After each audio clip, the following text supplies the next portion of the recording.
If I was a judge, what would I want to know? Summarize all the sciencey things into very easy, practical things to do. And so that's hopefully what this lecture will do. Is I'll probably try to go about half hour to 40 minutes of sharing the things that I think are the most valuable and save you guys a lot of time researching. And then, without fail, this type of lecture always begs a lot of questions at the end for personal things or modifications or what it matters to you. So I am an open book, and I'm happy to answer any questions.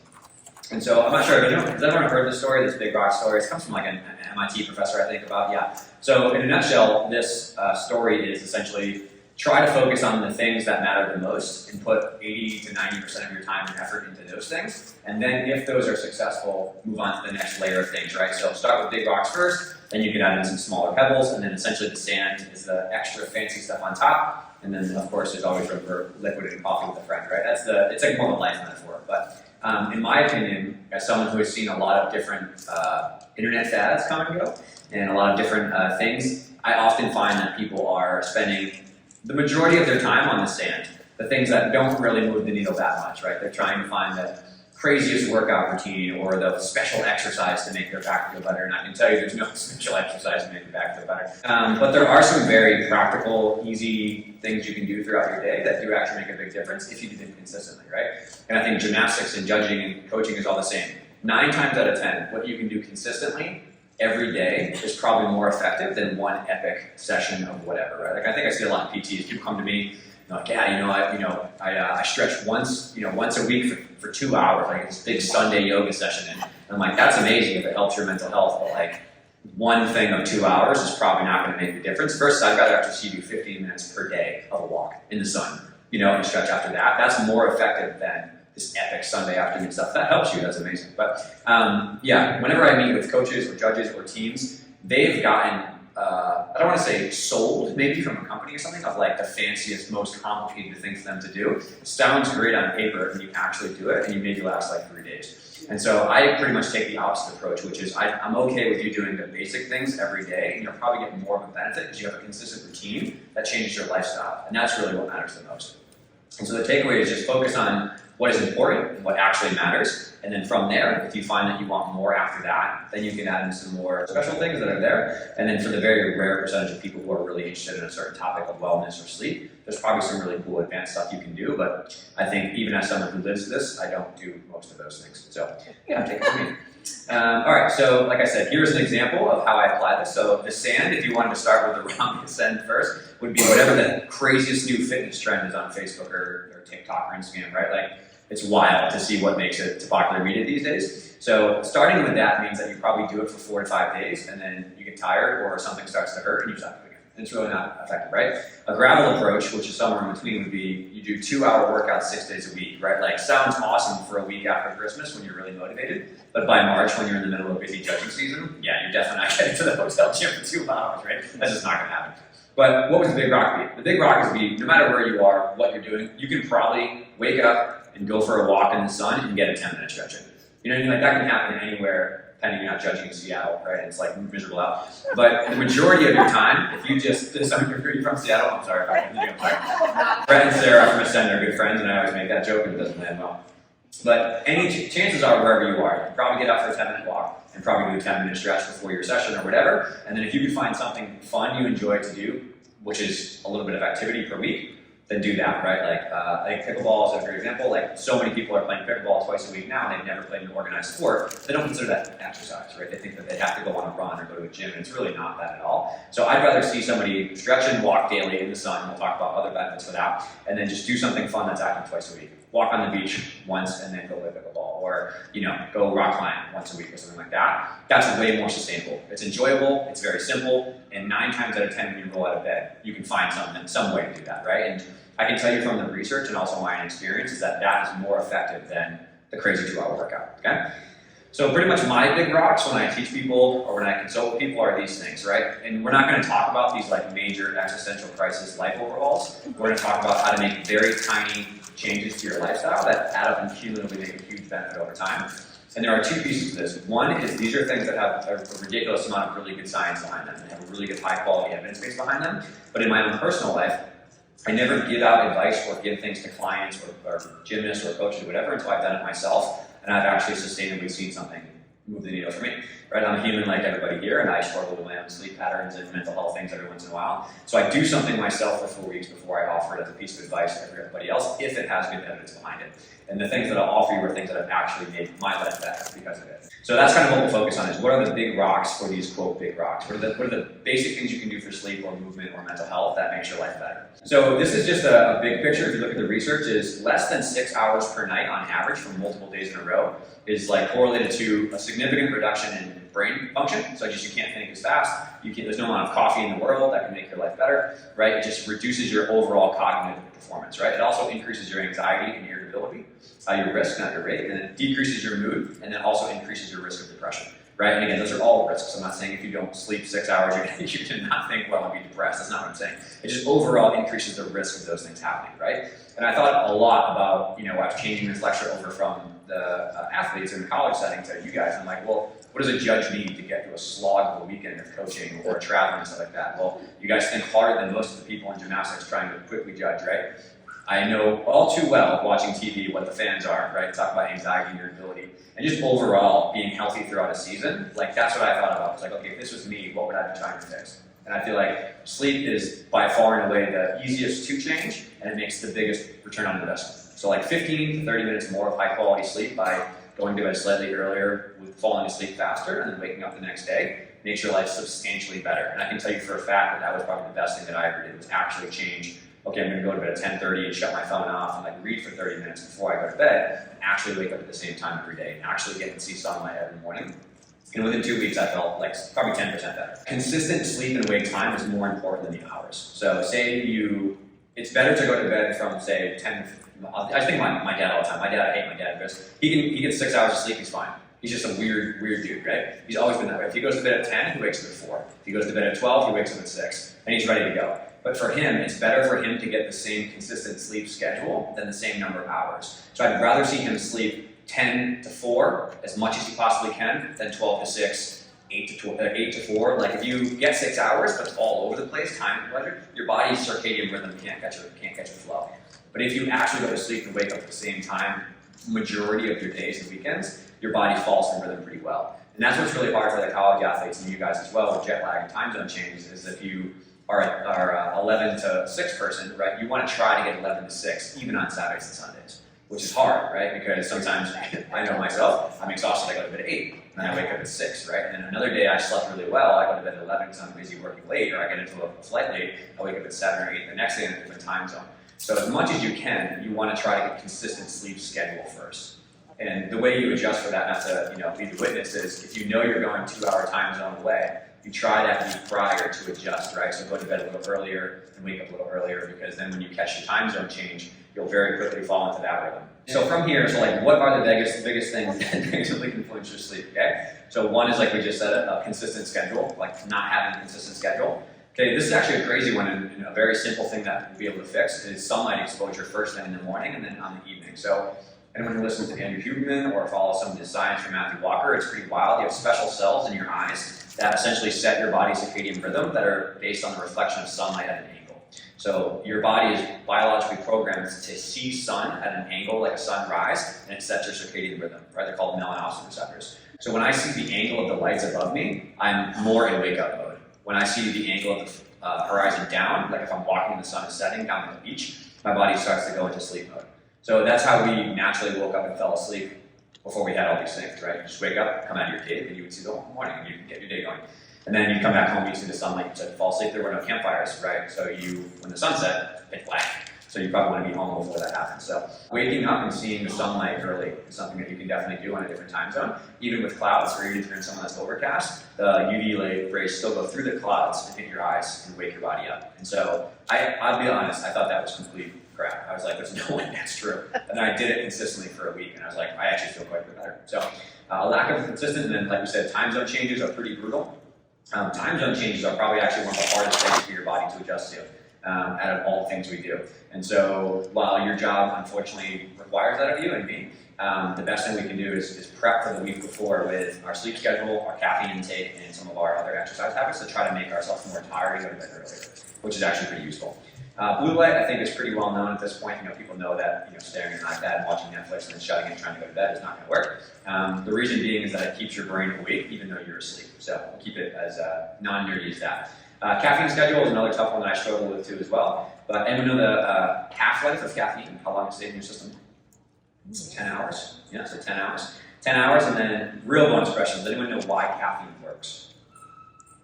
Okay, caffeine blocks the receptor that makes you sleepy. So there's molecules that as they build up, the more that they build up, the more you get sleepy. So caffeine does not jolt you awake, it prevents you from getting sleepy. It blocks the ability of that. So as soon as your caffeine wears off, what happens at 3 o'clock in the afternoon? All that rushes in and it crashes. That's why you crash in the afternoon. That is one thing you can do. It's hard, but if you can wait 60 to 90 minutes before you wake up to have your first cup of coffee, it allows your body to get back to baseline and you won't crash in the afternoon. And so again, I'm trying not to go to Dorfield, but essentially so it's called an adenosine blocker. So adenosine is the molecule that builds up in your brain, and when it builds up more and more, the more that accumulates, the sleepier you get. So that's a signal for you to go to bed. So when you wake up first thing in the morning, you have all of this essentially floating adenosine that's still working its way out, but if you have coffee right away, you block that ability to clear it out. So you have coffee, the caffeine blocks the adenosine receptors, and so you never go back to flat baseline. So you have already what's still left from the day before, plus the new caffeine stuff getting blocked. So that's why at 3 o'clock you crashed, because you got right to the coffee pot right away. By not having coffee or caffeine first thing in the morning for like 60 to 90 minutes, you allow your body to go to a resting baseline of no caffeine affecting your system, so that way you don't have that big buildup early in the day. So caffeine is a vasodilator, so it allows your body to pump a lot more blood through your brain. That's why you get that big rush. That's why when you don't have caffeine, the blood vessels restrict, you get a headache. So the way you can do that is either you can have something that is a slow releasing thing, like yerba mate is an example of that, or like matcha tea is a much slower absorption rate in your body. Alcohol is one of the worst possible things you can do if you want to sleep well. So even like 1 to 2 glasses of wine or beer, unfortunately, as someone who had a margarita at 11 last night. But yes, so alcohol, of course, disrupts your sleep. So I'm not going to be here and say don't drink alcohol. I'm going to say if you have a very stressful time zone change coming up with, I know all too well when I was coaching and stuff, the most fun thing is getting to the hotel after the meet, having a drink, like hanging out with your friends. Like I totally get that. But I would just try to spare those for the day after you have a lot of stuff to do. So maybe the night after the meet is when you want to kind of go out and do your thing. I wouldn't meet with everybody the night before the meet or 2 nights before the meet. And even if you have 1 or 2 drinks, you're jet lagged, you have 1 or 2 drinks, you probably hammered some caffeine in the afternoon to get on the flight. All those things make you sleep like garbage, and you wake up the next day and it's really a struggle. So I would say if you are going to try to have a glass of wine or something like that, maybe save till after the meet when you guys are the next day, because you're going to fly home, you can be able to sleep a little tired, you don't have to think and judge a bunch of stuff the next day. I really recommend this book. Matt Walker is from Stanford, and he has a phenomenal approach to this, which I think is really leveled. So him and then Andrew Huberman is a very high-level thinker, but he has some fantastic, just easy tips, and a lot of the stuff you've seen here is from these 2 resources, so they're very evidence-based. But if you really want an equal parts terrifying and educational read, they talk about what some of the lack of sleep over time does to us in relation to, I think it's like half of all car accidents have some form of sleep deprivation built into them, almost equal or more than drunk driving, which is terrifying. People who wake up really early and think they're fine and then kind of get fender benders and stuff. So yeah, it was eye-opening for me, no pun intended, but I highly recommend it because, I don't know, I like the information and I find it useful, but if it gets too far in the weeds, I don't really understand how it makes sense for my life. And they both do a really great job of summarizing really advanced research.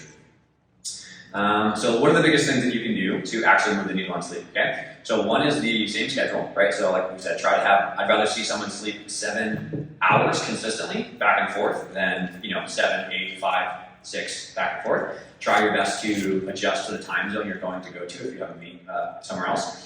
And then try your best to see the morning sunlight within the first hour or 90 minutes of waking up. So literally walking outside in the sun or sitting on your back porch or patio and just letting your eyes see sunlight. Don't stare directly into the sun, actually, it's not what I'm recommending. But just being in a sunlit environment, right, is what sets your body in a really positive rhythm. Try your best to adjust to that time zone when you get there, whether that is staying up a little later to be on rhythm or waking up a little earlier to stay on rhythm. So the thought process being is that if you can set your sleep schedule the week prior, you can see sunlight consistently when you're at home and when you're traveling, and then also get on that time zone's clock quick. You'll feel much better, than just trying to wing it and hope you make it out alive the other side. Try to limit your blue light. That should be 1 hour prior to sleep. I can change that because obviously the more you stare at a screen, the more you stay up at night later. So interesting. We did this with a couple of girls in our team that they would get home, they have all schoolwork that's pretty much computer based. And so we couldn't figure out why they were always tired at the end of the week. And we looked at their sleep habits and stuff. It turns out that if we just switched their book and their laptop work, and they were reading before bed and not looking at a computer, they felt substantially better. So for all of y'all, I'm not sure you're studying either notes or code stuff or whatever, try to print those things out that you need to study the night before. And maybe if you do need to do computer work, do it as soon as you land or as soon as you're at a hotel, and then give yourself all book work or paper work or note cards or something like that in the hour before bed. Because you're still studying, you're still getting your reps and you're still doing whatever, but you're not staring at a screen or your phone or something like that. And that will help you fall asleep much faster. Yeah? Do you think blue light glasses work? Great question. So as someone who's tried them extensively, I personally would say no, and I think the evidence is also in line with that. I think that the lack of light in general, and then morning and evening sunlight is probably more effective than trying to watch, your computer screen with blue light glasses. Yeah, there's some debate on that, whether it's truly useful, but I don't know, anything that tries to make a lot of money off us, I'm always skeptical of it, and that phase came up very quick. Like with all the rage, blue light sun, people wearing all day long, blue light's good for you at the right time, in the morning and in the afternoon. But yeah, I think it's better to change your lifestyle habits slightly than the other way around, personally. What about sunlight? Sunlight, yeah, so that actually does have good evidence. So someone who can't get into the sunlight because of northern hemispheres don't get sun or a lot of cloud coverage, it doesn't do the same thing, but it does a fraction of what you should get. So yeah, I actually have a sun lamp that I have in the winter because I wake up early, Boston is gross, so it's like pretty hard to get 15 minutes outside.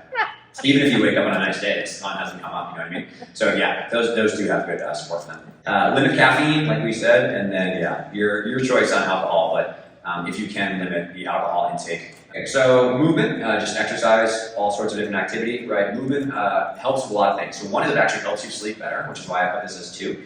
There's some pretty good evidence that it helps improve your mood and lower your anxiety or depression risk.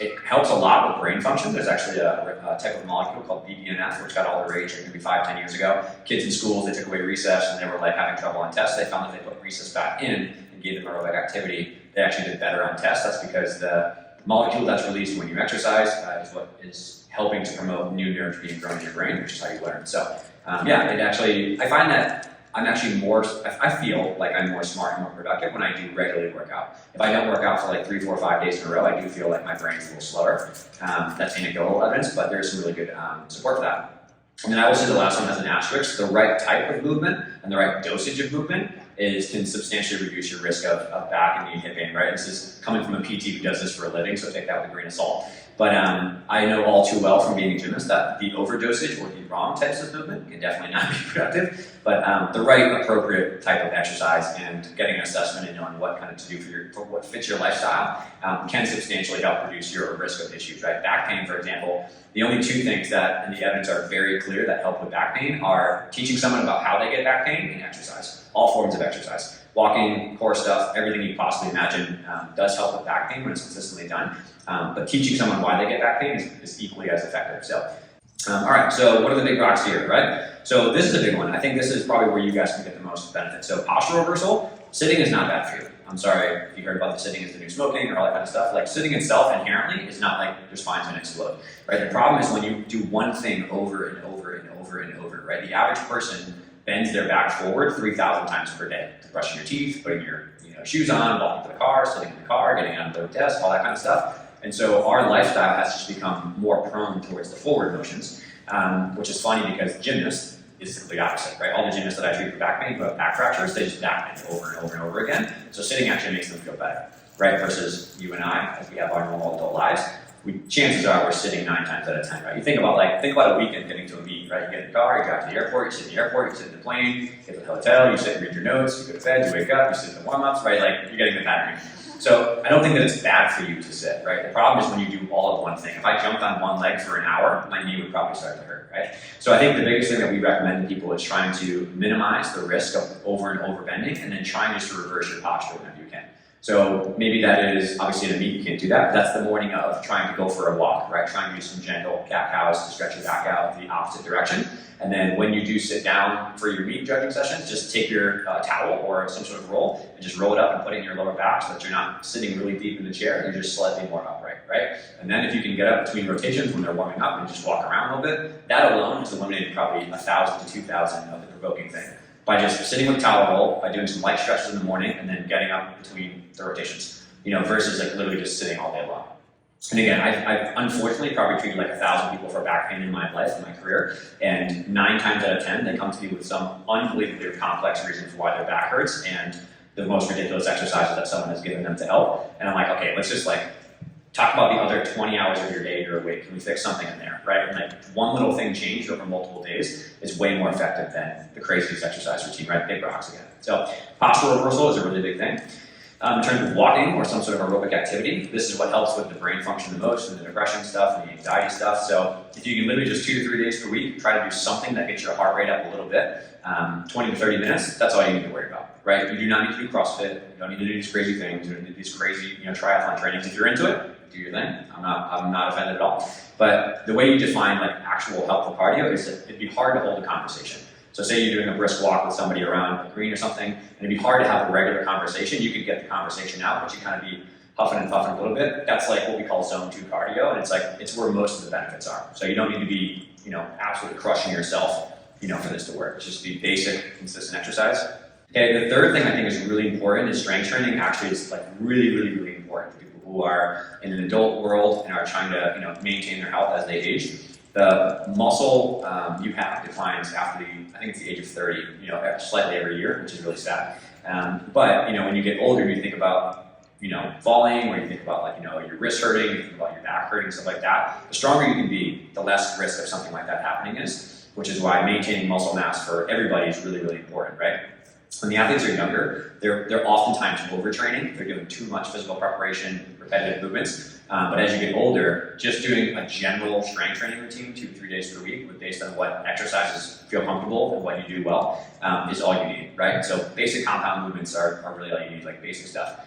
And so I wouldn't really go too more in the weeds minus that. Whether you want to do machine stuff, whether you want to do personal trainer routine, whether you want to just do your own thing, follow some videos, that's fine, right?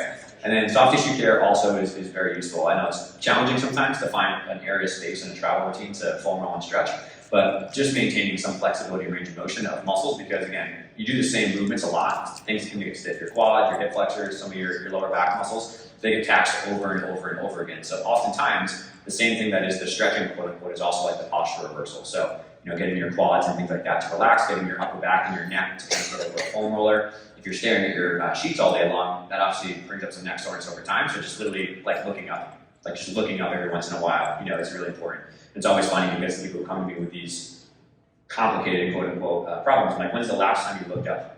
Ever? They're like, I don't know. I'm like, when's the last time you laid on your stomach? They're like, I don't know, never. Right? But our spine is meant to go equal backwards as forwards. So very easy stuff to do there. And I know this is obviously this is my favorite gift, or my meme. I think lower back is probably something that most people struggle with. And so again, I think that consistent basic stuff is probably way more important. So try your best to, if you have a long sitting, right, something before that, pretty long sitting, do some sort of walking or stretch or back bends. Very often I'll have people who just literally walk to the bathroom, they don't go to the bathroom, they just stand in the stall and do a couple of back bends. Because they just they've been sitting for 2 hours doing a meet or something like that. So get up, go to the bathroom, just try to do some back bends. When you do sit, just have a towel roll rolled up in your lower back, bring an extra blanket or something like that, and roll it up. And try your best to add in basic core exercises. You don't need the fanciest stuff, but you can find these on YouTube. They're quite easy, but bird dogs, dead bugs, and side plank, they're just basic. They're very simple, and I think they're decent evidence behind them to help long term. But again, that list is not that complicated, right? try your best to get it to move around. Try your best to sit with a towel on your lower back. If you know that you're going to have a long weekend of judging or something where you have like multiple days or multiple sessions, just know in advance the week prior leading up to it that you probably want to be upright more and get up and move around. The worst thing is what happens is people typically have like their entire week prior to a long flight and a long weekend. They don't realize that, so they're sitting on a deep couch watching shows at night. They're also sitting in a drop for work. They're also driving back and forth in traffic. So they accumulate hours and hours and hours of sitting before they get on a plane to drive to somewhere or get to an actual judging session. And then what happens is you wake up on Sunday like, oh my God, what did I do? You're like, I must have slept wrong last night, but it's probably the days prior leading up to this that are really the catalyst for this. So our jobs are inevitable that we have to do things like this, but the best thing you can do if you can't avoid that situation is just prep for it the week prior, right? Same thing with like the time zone shift kind of stuff. And then knees also are something as well that a lot of people struggle with. So trying to do a lot of strength work for your knees, but I think generally single leg exercises are probably more beneficial because they're usually more knee friendly versus like doing squats that are deep and stuff like that. So step ups, hamstring curls, calf raises, if you can just do body weight, stuff like that, just literally, on step at your house, you don't have to go to a gym. Trying to get some strength around your knees, and then also, like I said, the soft tissue care is really important. The quads and hamstrings in particular, as we get older, unfortunately, we lose the flexibility of those areas, and then not having flexibility in those muscles puts more pressure on the kneecap. That's really all you need to know.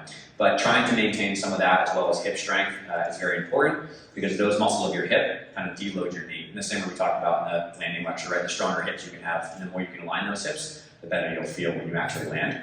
And then I think steps and walking is something too as well, right? Again, back to if you can prepare for the long weekend. So if you know you're going to be going to a city where you guys will be walking around a lot, you're going to dinners, you're walking to conferences, this is a perfect example, right? On your feet the whole weekend, trying to mingle and be with people. Just try to prepare for that the week prior. Like that's probably not the great time to go on some long trip to Boston or kind of walk downtown or something like that. You probably want to know, like, all right, I'm going to be literally either sitting all weekend or just like on my feet walking around to the conference. I want to adjust the rest of my lifestyle in the weeks leading up to that, just to be careful, because oftentimes people lose track of how long they're sitting or like these long walks they're on, and then the weekend passes, they get home and they're like, oh my God, I feel terrible, right? It's just the process of all the things leading up to that. I thought that meme was funny as well.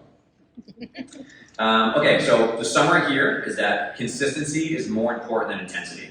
I'm sure within all the things you'll hear about in this lecture, there's probably like 2 things or 3 things you could actually practically do. I'd much rather somebody take 2 or 3 things and do them consistently for the next couple weeks than try to implement everything that was on the slides, right? Like, and for me, the only thing that realistically helped me stay on task and actually stay on my consistent schedule was going to bed a little earlier, seeing the sunlight in the morning, and then delaying my coffee intake. Those are probably the only things I can realistically do for the sleep side. And then for me, it's about just trying to get a couple aerobic things per week, a couple lifting sessions per week. They're not crazy, they're a half hour, 45 minutes, but that's just all I have time for given my busy lifestyle, and I'm okay with that. This concept of habit stacking is really cool too from James Clear, which essentially like just push the first domino, right? Like there's many times I really don't want to work out, and it's like, all right, I just gotta like get my shoes on. If I just get my shoes on, I'll just do a couple stretches. I'm like, all right, I'm already kind of loose, I might as well just get outside. I'll just put my headphones on, Don't think about like I have to go for this 45-minute walk or whatever. Just think about the first thing you have to do, and it's a positive domino effect. I personally find that doing these things first thing when I wake up before I look at my phone or look at my emails is the best way to do it, right? All right, I just have to get from flat to upright. If I could just stand up out of my bed, if I could just get to the shower, if I could just turn the nozzle on, I'll be all right. And then from there, I'm like, all right, I'm awake now, I can just get over there and get my shoes on. Like, it's just like little things that propel you forward. He's a big fan of just saying stack all those things up in advance, right? Like drink a glass of water before you move on and stuff like that. I find that's much more accessible than something else. So this is not my area of expertise, but I think that I have friends of mine that are great in this area, but there's no denying that like feeling yourself well and drinking water is probably not enough earth shocker here. And I'm gonna move through it kind of quick because I think that most people understand this, right? But I like the analogy that I use with the college athletes is like a human bank account, which is like you are essentially this supply of energy, and things stress you out throughout the day, whether it's the judging stress, it's the fan stress, it's the Twitter stress, it's the actual travel, it's all the other life stresses you have besides your job. It's all withdrawals from the bank. And the only way you can get the bank account back full before you keep overdrawing is to sleep, drink water, take care of yourself, and feel yourself well, and spend time with people you love. That restores the energy back into balance. And a lot of the athletes who are burnt out or are hurt, they don't realize they're just draining their own bank account when they go to compete on the weekend. And that's obviously an extremely stressful situation for everybody involved. It's stressful for you, stressful for the coaches, stressful for the athletes. So everybody gets to the weekend and they think that they're recovered, but they're actually already in the tank a little bit. And so we want to try our best to refill those things with sleep, food, water, right? And then time management, and then really good time away from the sport, and aside from the gymnastics world we love. That is how I recover a lot of those things back in. So I am not the person to give you guys like a dissertation on what food you should have. That's like way beyond my pay grade. But this is what my friends recommend who are really, I would say, high level quote unquote nutrition people, but they're also logical. They're just like, they deal with everyday humans like we are, right? They're not trying to do these crazy advanced things. So try to drink a glass of water first thing in the morning. Try your best to have your last meal an hour or two before bed so you sleep better. Anything you see on Facebook or Instagram as a diet, I would avoid like the plague, right? Because those things are probably trying to sell you something or get you to buy something. And then eat as much real food as possible, right? I have a slide here for it, like my 90-10 lifestyle, I always joke. It's like 90% of the time I try to eat real food and 10% I eat nachos because it's fun. So that's how I appreciate my lifestyle. Shop the rainbow is a thing from Christina, my friend Christina, who works with a lot of athletes, is generally the more colors the better on your shopping cart. And then if you can, if it's possible, try your best to meal prep and pre-plan snacks because it's almost impossible. I find that if I don't do that, I'm at the convenience store buying some random bar that has something in it I don't know. And so I try my best to, prepare on Sundays for most of the things that I can do. Like Monday to Friday, I try to get most of my food sorted together. And then Saturday, I'm out with my friends, I see my parents. That's the 10% of life that I want to enjoy, with my family and friends. And it has the most ROI, but every day at work, I don't really think about it anymore. I just kind of just eat up and eat the same kind of stuff, But yeah, I think that goes for sleep too, which is like try to maintain a healthy schedule 90% of the time. And then Andrew Huberman says that 10% of the time you're up really late, hopefully it's worth something you love and you enjoy, a wedding, a friend, or something like that. That's it. What do they say about intermittent fasting? Okay, yeah, great question. So I practice intermittent fasting and I find it beneficial.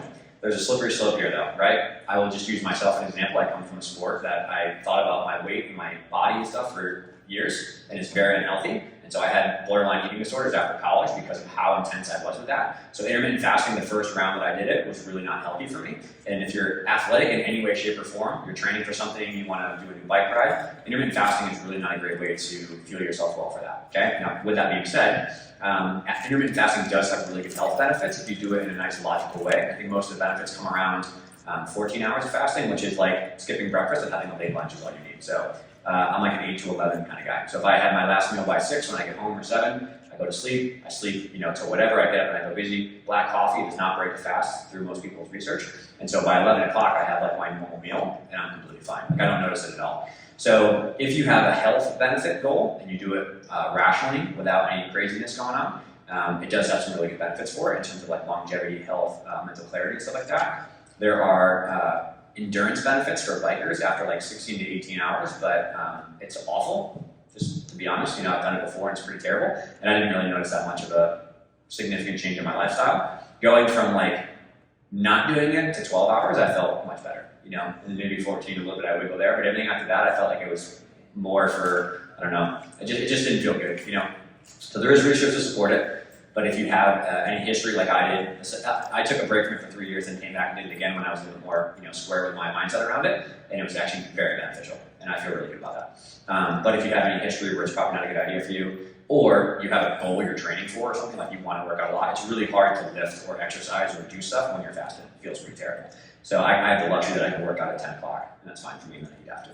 If there's any slide you actually pay attention to, I'd really appreciate it, it's this one. Okay, the comment threads on Twitter mean jack shit for what your actual self-esteem is. Okay, I love gymnastics and I love the gymternet, but I also despise gymternet Twitter because you can't. Why do you think I have a podcast, right? You can't actually have a discussion or a healthy, logical, rational conversation with somebody unless it's face-to-face in a long-form setting. And so I know all too well of what can come from. I run a company that is literally based on social media input, and that's how we get a lot of feedback, that's how we reach people. So it's a wonderful place. There's some amazing things that have happened on social media. But without fail, every year comes and I watch every single meet, and I watch every single judge, and I watch every single feedback. That's my job, is to know what's going on with landings and stuff like that. Then I go on Twitter, and I see JimStan77 say how she can't believe she took that deduction landing, and oh my God, what a piece of crap those judges. I'm like, do you hear yourself right now? Like think about what it takes for someone to go out of their way to go on Twitter and just trash you based on a score at a meet from UCLA. It's like very, very hard for me to understand how people take time out of their day, but some people, that's how they get their kicks, man. That's what they love to do, is whether their life is not awesome and they want to drag people through the mud, or they want the attention on Twitter. But the problem here is that when us as coaches or judges or whoever think that actually makes a difference on our self-esteem. Like nothing that you guys do in gymnastics, hopefully, is making a negative or a positive impact on your social self-esteem. So I just really encourage you to use the social tools for their benefit, and then just try your best to not go the other way. It's very hard to not do that, right? Again, I coach girls who are on TikTok, and I understand the reality of that. But you have to learn yourself and teach other people that nothing that happens on that platform should be reflective of how you feel about yourself. And I think if that alone can be something, I almost made this like a repeat after me, like say it out loud mantra, but I figured we could just do it this way. But yeah, I think that's very, very important. It's just to realize that it's noisy out there, and that platform especially can be really brutal. It can be great, but it can also be really, really tough on judges, I think, in particular. So, and you guys know more than me, right? Like, you go to meets, and I think somebody was saying yesterday, was it Linda actually this morning? She was saying, like, she deducted something for body posture, people are booing her, people are doing that. Like, no one's ever happy, man. No one's ever happy no matter what. Unless their team gets 10s all the time and wins with a perfect score on every event for the whole season, like, no one's gonna be happy. That's just the reality of fandom. So, tips from my friends who are therapists and are mental health providers, and from myself going to therapy for a long time, there's some things just to be careful of, right? So one is mind reading. It's like a cognitive distortion. So she thinks blank, like you have no idea what everybody else thinks until they actually tell you. So it's very easy to sit behind your phone and be like, oh my God, she thinks I'm the worst judge ever. Like, she thinks I'm like terrible, right? Or predicting the future, like they're gonna say this about me, they're gonna do this about me, they think this about me, this coach hates me, blah, blah, blah. You're just creating your own spiral in your own head, right? Black and white thinking, I always or never, right? I always get this wrong, I always miss this deduction, I always do this, these fans always yell at me, blah, blah, blah. Or exaggeration, right? I made one wrong move, I made a wrong error, something happened, like my judging career is over.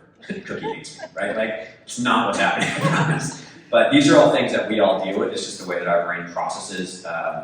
Essentially, it comes from the history of social threat, right? Like, back in the day, groups were very important to us. If we didn't have a group, we had a lower chance of making it in the world. And so that's why those things hurt so bad. Emotional discomfort hurts more than physical discomfort if you look at MRI studies. And the reason that is because we lost our connection with our group or our tribe. We had a really not so great chance to make it in the world. So when we have these things, we exaggerate things, we think about these crazy extrapolations because we're trying to protect ourselves from getting like outcasted from our group. But the reality is that in the world we live in now, our stresses are not tigers, they're catches. So keep that in mind. All right, these are things that help. I think that these things are very useful for me and other friends that I've dealt with. Again, when we talk to college girls like this, it's very important too, right? But what you think is not automatic fact. Just because you think it doesn't mean it's real. Labeling the distortions and trying to find alternative viewpoints, this is where friends come in, right? When you go to your friend for advice or like to kind of get something off your chest, you're oftentimes looking for someone who has no stake in the game and they have a neutral, objective opinion, right? Like, okay, was I really out of line? Like, when I took that deduction, or like, did I really say something that was out of line? Like, no, you're blowing this out of proportion. That's kind of where social buffers are really important. We'll talk about that next. And then this double standard approach is honestly probably the most effective therapy technique that I've ever found. Is if your best friend came to you with the exact same situation and said the exact same thing that you're saying to yourself, what would you tell them, right? If your friend who's a judge came to you and said, I missed this deduction and everybody hates me, I'm never getting a judge assignment again, they're like, yeah, you're actually a terrible judge and I think you should quit now. Like, of course you wouldn't. Like, that's such a cruel thing to say. But the things we tolerate, talk to ourselves is much more cruel than we'd ever say out loud to somebody else. And so I had a friend, Tim, he's the same age as me, same life situation as me, did college gymnastics together, and whenever I get to a sticky situation, I just like, if I told Tim, if Tim came to me with the exact same problem that I'm having now, and literally said what I'm saying to myself right now, what would Tim tell me? And I guarantee it's not what I'm saying to myself. So that's a really good way to kind of diffuse the bomb when you're having a tough situation. I think oftentimes, in the heat of the moment, it's really hard to get distance from these things, especially if it's in the middle of a meet or it's in the middle of a season. If you can just get some time away and just kind of break these things down, I find that those are really, really helpful.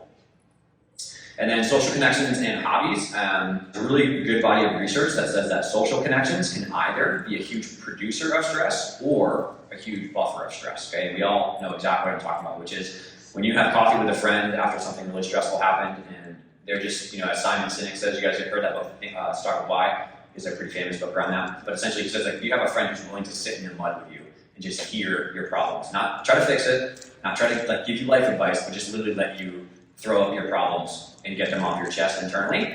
That's extremely positive for your mood and your self-esteem because you just get it out of your head, right? You just get it onto a piece of paper, you just get it into a therapist, you get it into a friend who's not going to judge you, they're just going to let you do your thing, right? That is extremely helpful for your social, like your self-esteem and your stress levels, right? Versus inside your social group, right? You hear about a rumor of someone who is, talking crap behind your back, or is gossiping, or says this, is on Twitter, right? Like that is extremely toxic to your self-esteem. And so you can't control those things. You can't control who is or is not going to do that. But what you can do is strategically add or subtract these things in your life, right? If you have a friend who you generally care about, who generally cares about you, go out of your way to schedule FaceTimes with them. Go out of your way to have coffee with them. Go out, put it in your schedule. my best friend Eva, who I ran a gym with, we have like a standing bi-monthly open morning meeting at a coffee shop locally, just like from 8 to 12. We were there. Like it's like a business meeting, right? Because guarantee you in 8 weeks something has happened that stresses us out and we have things on our mind. And just having a 4-hour open block where I don't have to be anywhere or do anything is extremely helpful for my own mental health. So strategically try to plan those things in your calendar and kind of make time for them. And then also try your best to strategically reduce the time with people who don't make you feel awesome, right?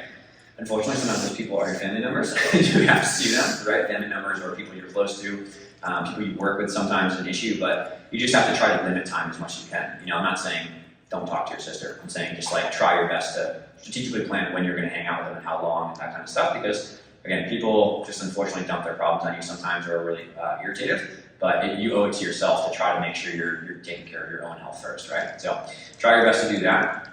And then I think this one is really important too, is that I love gymnastics, it's wonderful, but I have a lot of other hobbies and a lot of other things I like to do that have nothing to do with gymnastics. And for a long time, especially younger in my career, I felt bad. I like guilted myself into not working more because I was doing things that I love, video games, hanging out with my friends, going out to concerts and stuff. And it was really not productive for my own health. So I would encourage you all, if you have things that you're obsessed with, that you love with, like again, you should plan those things. You should find time for those things. And trust me, telling a D1 Ivy League gymnast that she should watch more Netflix is really doesn't really land really well.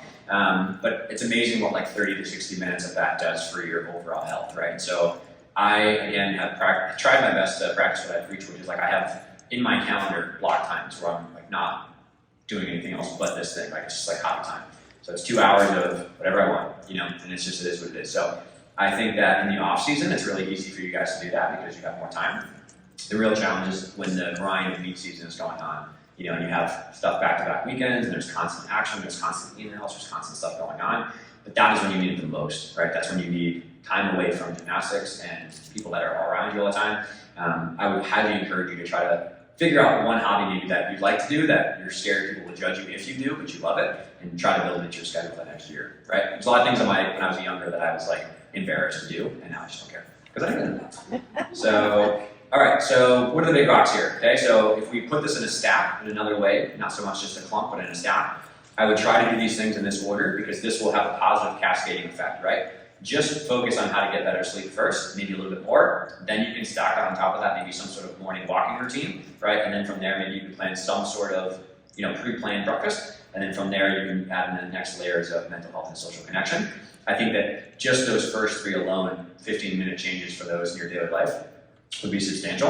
And it's actually great because oftentimes if you just plan for it, like within the first 15 to 20 minutes of waking up, you can kind of get all those things done, right? You can literally like sleep a little longer, go to bed a little earlier, wake up a little earlier, or wake a little later, and then drink a glass of water, go for a walk in the sun, and then like have a healthy breakfast. Like that alone, you're like, you substantially rocketed yourself to feeling better rather than some ridiculous thing you saw on Facebook. Okay, so this is kind of what I would say in like a real life. Where do you start? So I would try your best to go to bed just 15 minutes earlier and wake up 15 minutes later, right? Go to bed at 10:45 and wake up at 6:15 instead of the alternative, right? Drink water as soon as you get up right away and try to get yourself a decent breakfast if you're in that bucket, and then stretch for 10 to 15 minutes and then go for a 15-minute walk in the sun around the block, right? And then when you come back home, before you pick up your phone or open your email or turn on the news and hear about what else is going on in the world, just spend 10 minutes or 15 minutes to just dump your thoughts into a journal.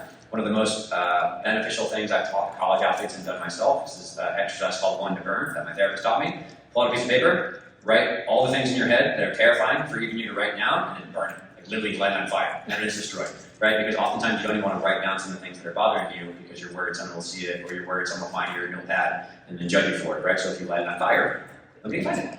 Okay? And then I think also when you go back home, try to schedule 15 minutes with just anybody that you care about once a week, right? So people might know Nick Ruddick and some other friends of mine in the gymnastics world that we regularly have FaceTime catch-ups, just to, because you have to have someone in your industry who sometimes understands the problems you're facing, right? Like my mom knows nothing about gymnastics. She still calls them flippy tumble things. And so my mom won't be able to understand some of the problems that I'm going through, right? But Nick, for example, really does. So I have different friends in my life and different people I lean on for different problems. Like I have a business mentor who, if I'm having some troubles there, I lean on that. I have my parents who are more personal life. I have Nick who's more gymnastics world. My friend Eva, you know, is pretty much everything in between. So based on what I'm going through, I try my best to schedule some time with these people to vent to them, and many times I'm there for them on the other side, right? I just need a phone call, and that goes a really long way.